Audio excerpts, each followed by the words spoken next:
उसके बाद हम लोग यहाँ पर आज की इस वाली क्लास में अपने चैप्टर नंबर 3 का ही क्वेश्चन लेकर आए हैं। लेकिन वो जो क्वेश्चन है हमारा वो परसेंटेज के ऊपर बेस होगा।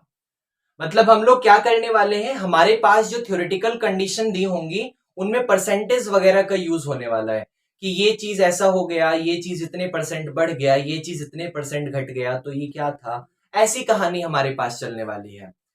परसेंटेज का मतलब उम्मीद करता हूं आपको आता होगा। अगर मैं शुद्ध हिंदी भाषा में बोल दूं, ऐसे ही देसी भाषा में, तो बेटा जब आप परसेंटेज को हटाते हैं तो डिवाइड में 100 आ जाता है। ये मैंने शुद्ध ऐसी देसी भाषा में बोल दिया। तो आइए, उम्मीद करता हूं परसेंटेज का मतलब आपको पता होगा। मैं क्वेश्चन की तरफ बढ़ना चाहूंगा। मक्खी हमें परेशान कर रही है, चलिए आइए वापस आइए। तो क्वेश्चन का जो स्टेटमेंट है वो आपके पास है कि in a coeducational school there are 20 students. एक कोएड स्कूल है जहां पर बॉयज और गर्ल्स आपस में सब कंबाइन होकर रहते हैं। तो उस स्कूल में देयर आर 20 स्टूडेंट। उस स्कूल में टोटल 2800 बच्चे हैं। इफ इन ए ईयर, अगर किसी साल में the number of boys were to increase by 5%, वहां पर जो नंबर ऑफ बॉयज है वो 5% बढ़ गए, and that of the girls by 10%, और जो वहां पर गर्ल्स है वो 10% बढ़ गई, क्योंकि उसने ऐसा लिखा नहीं है इंक्रीज, लेकिन उसी को पूरा कंबाइन करके लिखा हुआ है कि the number of boys were to increase by 5% and that of girl by 10%। कि किसी साल में बॉयज 5% बढ़ गए और गर्ल्स 10% बढ़ गई। The school would have 3000 students. तो उस स्कूल के पास कितने बच्चे हो गए? 3000 बच्चे हो गए। तो find the original number of boys and girls studying in the school. तो बताओ वहां पर असली में कितने बॉयज और गर्ल्स पढ़ रहे थे। कहानी ना ऐसी है कि जैसे मान लो मैं एक स्कूल में पढ़ाता हूं। अब मेरे स्कूल में टोटल 2800 बच्चे हैं, 2800 स्टूडेंट। लास्ट ईयर 2800 स्टूडेंट थे। कोविड के वक्त की बात बता रहा हूं अभी ये। तो अब ना उस स्कूल में थोड़ा सा चेंज हो गया। कोविड खत्म हो गया, खत्म तो नहीं हुआ, अभी भी प्रिकॉशन करना चाहिए। लेकिन इस बार स्कूल जो हमारे वो रेगुलर चल रहे हैं, तो उसकी वजह से स्कूल में ना थोड़ा सा इंक्रीजमेंट, थोड़ा सा कुछ बढ़ गया। क्या बढ़ गया कि वहां पर जो बॉयज थे वो 5% इंक्रीज हो गए। मान लो पिछले साल 100 बच्चे थे, तो 100 का 5% 5 होता है, तो इस बार टोटल 105 बॉयज हो गए। और गर्ल्स 10% इंक्रीज हो गई। लास्ट ईयर कुछ ना कुछ गर्ल्स थी, जैसे मान लो लास्ट ईयर 1000 लड़कियां थी, तो उसका 10% 100 रुपए होगा, मतलब 100 होगा। तो इस बार 1100 लड़कियां आ गई। तो ऐसी कुछ कहानी हमारे यहां पर हो गई। और ऐसा करने से इस बार स्कूल में टोटल 3000 बच्चे आ गए। भाई कहानी समझ आई? पहले से किसी स्कूल में पहले से किसी स्कूल में टोटल 2800 बच्चे थे, लेकिन इस बार बॉयज 5% इंक्रीज हो गए और जो गर्ल्स हैं वो 10% इंक्रीज हो गई। और ऐसा करने से टोटल स्टूडेंट कितने हो गए? टोटल स्टूडेंट हो गए 3000। तो आपको ये बताना है कि असली में वहां पर पहले कितने बॉयज थे और पहले कितनी गर्ल्स थी। कहानी समझ आई? जैसे मान लीजिए मैं समझाता हूं। मैं अब क्या करूं, स्कूल के अलावा मैं क्या पढ़ाता हूं? मान लीजिए मैं स्कूल ही पढ़ाता हूं। स्कूल में ही मेरी स्कूल में मान लीजिए टोटल 100 बच्चे हैं। मान लीजिए मेरे स्कूल में टोटल 100 बच्चे हैं, या 10 मान लो, छोटे छोटे नंबर लेंगे जल्दी समझ आ जाएगा। मान लो मेरे स्कूल में टोटल 10 बच्चे हैं, जिसमें से 6 लड़कियां हैं, 4 लड़के हैं। मैंने यहाँ पे लड़कियों को ज्यादा वैल्यू दी है। 6 लड़कियां हैं, 4 लड़के हैं।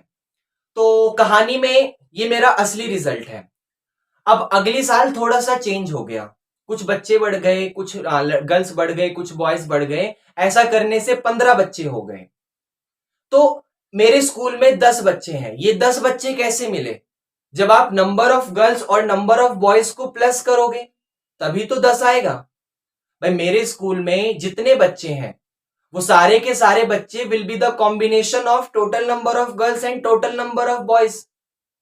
अगर मैं मेरे स्कूल में जितनी भी लड़कियां हैं उसको और जितने भी लड़के हैं उसको प्लस कर दूं, जितनी भी लड़कियां हैं जितने भी लड़के हैं अगर मैं उसको प्लस कर दूं, तो मेरे पास आ जाएगा कि मेरे स्कूल में कितने बच्चे हैं। तो सबसे पहली वाली लाइन में यही लिखा हुआ है सबसे पहले वाली लाइन में अगर टोटल 2800 बच्चे हैं, 2800 स्टूडेंट्स हैं, तो वो 2800 स्टूडेंट कॉम्बिनेशन होगा, कंबाइन होगा किस किस के साथ, कितने बॉयज हैं कितने गर्ल्स हैं, दोनों को प्लस कर दो 2800 आ जाएगा। भाई जितने बॉयज हैं और जितने गर्ल्स हैं, अगर मैं दोनों को प्लस कर दूंगा तो मेरे पास 2800 आ जाएगा। लेकिन सारी कहानी घूमकर यहां पर आ गई कि मुझे तो यही नहीं पता कि हमारे यहां कितने बॉयज हैं और कितनी गर्ल्स हैं, तो नाम दे दूंगा। भाई मैथ वाले बंदे और क्या कर सकते हैं, नाम दे दो। मैं लेट करता हूं कि मेरे यहां कितनी गर्ल्स हैं, मेरे यहां पर एक्स नंबर ऑफ गर्ल्स हैं। मेरे यहां कितने बॉयज हैं, मेरे यहां वाई नंबर ऑफ बॉयज हैं। तो एक्स और वाई अगर इन दोनों को प्लस कर दूंगा तो टोटल बच्चे आ जाएंगे। एक्स और वाई, ये मक्खी फिर से आ चुकी है, सॉरी। अगर एक्स और वाई दोनों को प्लस कर दूंगा तो टोटल नंबर ऑफ स्टूडेंट आ जाएंगे, लड़कियां और लड़कों सबको मिला दो, पूरा का पूरा स्कूल बन जाएगा। तो पहली कहानी में टोटल 2800 स्टूडेंट है, और ये 2800 कब आएगा, जब आप एक्स और वाई को प्लस करोगे, जब आप एक्स और वाई को प्लस करोगे। ये हमारे पास कहानी पहली लाइन से आई है। अब अगली लाइन में क्या हुआ कि जो बॉयज थे वो 5% इंक्रीज हो गए, बॉयज 5% इंक्रीज हो गए। जैसे मान लो पहले 100 बच्चे थे, मान लो पहले मेरे यहां पे 100 बॉयज थे, अब 5% इंक्रीज हो गए, तो 100 का 5% 5 ही होता है। तो टोटल निकालने के लिए पहले जितने बच्चे थे और अब जितने इंक्रीज हो गए हैं दोनों को प्लस करना पड़ेगा, तभी जाके अब जितने नए बच्चे हैं वो आएगा। एक बार और सुनो, मान लो मेरे यहां पे टोटल 100 बच्चे थे, टोटल 100 बच्चे थे, अब 5% इंक्रीज हो गए, तो 100 का 5% 5 ही होता है, मतलब पहले 100 बॉयज थे अब 5 और आ गए। तो टोटल अगर बॉयज अब निकालना होगा तो पहले वाले पुराने वाले 100 बॉयज और नए वाले 5 बच्चों को प्लस करूंगा, तभी जाके टोटल नए बॉयज आएंगे। तो वैसे ही अगर बॉयज अगर 5% इंक्रीज हुए हैं, तो पहले मुझे बॉयज मतलब वाई, तो पहले मुझे वाई का 5% निकालना होगा, और जब मैं वाई का 5% निकाल लूंगा तो उसे पुराने वाले वाई में प्लस कर दूंगा, मेरे पास रिजल्ट आ जाएगा। कहानी समझ आई? भाई बॉयज 5% इंक्रीज हो गए, तो पहले मैं वाई का 5% निकाल लूंगा, तो मुझे पता चल जाएगा कि कितने बच्चे इंक्रीज हुए हैं, और असली में टोटल कितने बच्चे हो गए, तो उसके लिए पुराने वाले बच्चे और जितने नए इंक्रीज हुए हैं दोनों को प्लस करना पड़ेगा, तो टोटल नंबर ऑफ नए बॉयज आ जाएंगे, कि मतलब टोटल मिला के कितने बॉयज हैं पुराने और नए। तो पहले काम करता हूं, बॉयज का 5% निकालता हूं। बॉयज का क्या नाम है, बॉयज का नाम वाई है, तो मैं 5%, केस यहां पर स्टार्ट हो गया, तो मैं 5% किसका निकालने वाला हूं, बॉयज का, और बॉयज का मतलब वाई। और आपको पता है अगर मेरे को 5% ऑफ वाई निकालना है तो परसेंटेज का मतलब अपॉन में 100, ऑफ का मतलब मल्टीप्लाई, तो ये हो जाएगा 5y अपॉन 100। और जब आप इसको सॉल्व करोगे तो 5 1 जा 5, और इसको उड़ाओगे तो 20 आ जाएगा, मतलब रिजल्ट आपके पास आ गया y अपॉन 20। तो पहले से आपके पास y नंबर ऑफ बॉयज थे, अब y अपॉन 20 इंक्रीज हो गए। भाई पहले से आपके पास y नंबर ऑफ बॉयज थे, अब y अपॉन 20 इंक्रीज हो गए। तो टोटल अगर नए निकालने हो कि मतलब टोटल कितने बॉयज हो गए उस स्कूल में, तो पहले जितने भी बॉयज थे अब जितने भी इंक्रीज हो गए, पहले जितने भी बॉयज थे अब जितने भी इंक्रीज हो गए, दोनों को प्लस करना पड़ेगा, तो पता चल जाएगा कि अब जाके टोटल बॉयज कितने हो चुके हैं, अब जाके टोटल बॉयज कितने हो चुके हैं। तो उसके लिए मैं y और y बाई 20 को प्लस करना चाहूंगा। कहानी समझ आई ना क्या चल रहा है? भाई y बच्चे बॉयज जो है वो 5% इंक्रीज हो गए, तो पहले मैं ये देखना चाहूंगा कि y का 5% कितना होता है, y बाई 20। तो अगर पहले से y थे अब y बाई 20 इंक्रीज हो गए, तो टोटल बॉयज निकालने के लिए दोनों को प्लस कर दूंगा। अच्छा यहां y के नीचे 1 लिखा होगा, आप 20 और 1 का एलसीएम लेंगे तो आपको 20 मिलने वाला है। 20 को 1 से डिवाइड करोगे 20 आएगा, ऊपर वाले y में मल्टीप्लाई करोगे तो 20y हो जाएगा। 20 से 20 गया, 1 बचेगा, 1 की y में मल्टीप्लाई करोगे y ही आएगा। अब 20y और y को प्लस करोगे तो आपके पास आ जाएगा 21y divided by 20, 21y divided by 20, आपके पास ये आ जाएगा। अब ऐसी ही कहानी मैं गर्ल्स के साथ करूंगा। गर्ल्स कितनी इंक्रीज हुई है जरा क्रॉस चेक करो। And that of the girls by 10%, लड़कियां 10% इंक्रीज हुई हैं। तो पहले से कितनी गर्ल्स थी? x। अब मुझे x का 10% निकालना पड़ेगा, तब जाके ये पता चलेगा कि कितनी गर्ल्स इंक्रीज हुई हैं। फिर पुरानी वाली गर्ल्स को और नई जितनी गर्ल्स हो चुकी हैं दोनों को प्लस कर दूंगा तो टोटल गर्ल्स आ जाएंगी। वैसे ही कहानी। तो पहले मैं यहां पर 10% ऑफ x निकालना चाहूंगा, 10% ऑफ x निकालना चाहूंगा, और x का 10% के लिए 10 डिवाइडेड बाय 100 और मल्टीप्लाइड बाय x, ऐसा होगा। 0 से 0 गया तो x अपॉन 10 आ गया। तो अब कितनी लड़कियां इंक्रीज हो गई? x अपॉन 10 इंक्रीज हो गई। पहले से कितनी थी? x थी। तो अब जाके टोटल कितनी लड़कियां हो गई? दोनों को क्या कर दूं? दोनों को क्या कर दूं? प्लस करना पड़ेगा। तो x में x बाय 10 को प्लस करना पड़ेगा। अच्छा, नीचे 1 लिखा हुआ होगा तो 1 और 10 का एलसीएम आपके पास 10 आने वाला है। आप 10 को 1 से डिवाइड करोगे 10 आएगा, उस 10 की मल्टीप्लाई x में करोगे तो 10x हो जाएगा। प्लस 10 से गया, 1 बचा, 1 की x में करोगे x आ जाएगा, और 10x और x को प्लस करने पर आपके पास 11x अपॉन 10 आ गया। टोटल नंबर ऑफ गर्ल्स कितनी हो गई? 11x upon 10। अब ये पिछले साल की कहानी थी कि पिछले साल x लड़कियां थी, y लड़के थे, तो टोटल 2800 बच्चे थे। इस बार टोटल बॉयज 21y अपॉन 20 है और टोटल गर्ल्स 11x अपॉन 10 है। और ऐसा करने से टोटल पुराने और नए बच्चे मिलाकर टोटल बच्चे हो गए 3000। तो अब टोटल, जैसे मान लो पहले हमारे यहां पे टोटल 100 बच्चे थे, इस बार 20 और आ गए तो 120 हो गए ना, 120 हो गए ना। तो वैसे ही वो 3000, वो नए वाले टोटल 3000 स्टूडेंट कैसे आएगा? जब आप टोटल बॉयज और टोटल गर्ल्स को प्लस करोगे।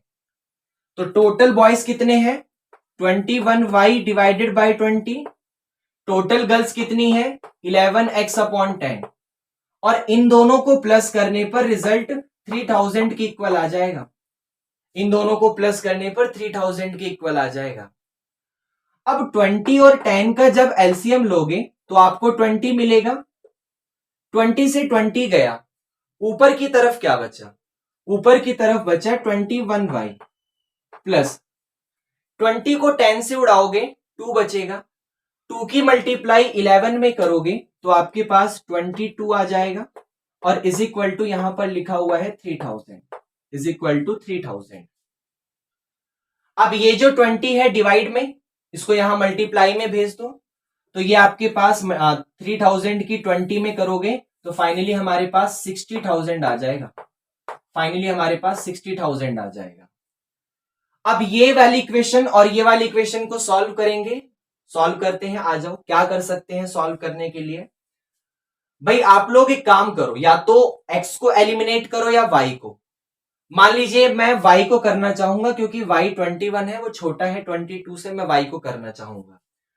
तो यहां पर y के पास 1 लिखा हुआ है और यहां पर y के पास 21 लिखा हुआ है। आप यहां पर पूरी की पूरी कहानी में 21 की मल्टीप्लाई कर दो, तो ये हो जाएगा 21x, उसको x के नीचे लिख दो। ये हो जाएगा 21y, उसको y के नीचे लिखो। और 28 में जरा 21 की मल्टीप्लाई करोगे तो 1 8 जा 8, 1 2 जा 2, क्रॉस 2 8 जा 16, कैरी 1, 2 2 जा 4 और 1 5। तो ये आ गया 8 8 5 और पीछे से 2 0 एज इट इज। तो ये आ गया आपके पास 5 8 8 और पीछे से 2 0 एज इट इज। ये कहानी आपके पास आ गई। अच्छा, सॉल्व करोगे तो इनके साइन चेंज करने पड़ेंगे, तो 21y से 21y गया। 22x में से 21x माइनस करोगे तो आपके पास सिर्फ x बचेगा, और यहां पर माइनस तो करके देखते हैं, 0 में से 0 गया 0। बेटे यहाँ पे मेरे 1200 बचेगा, ध्यान से 1200 बचेगा, ध्यान से देखो।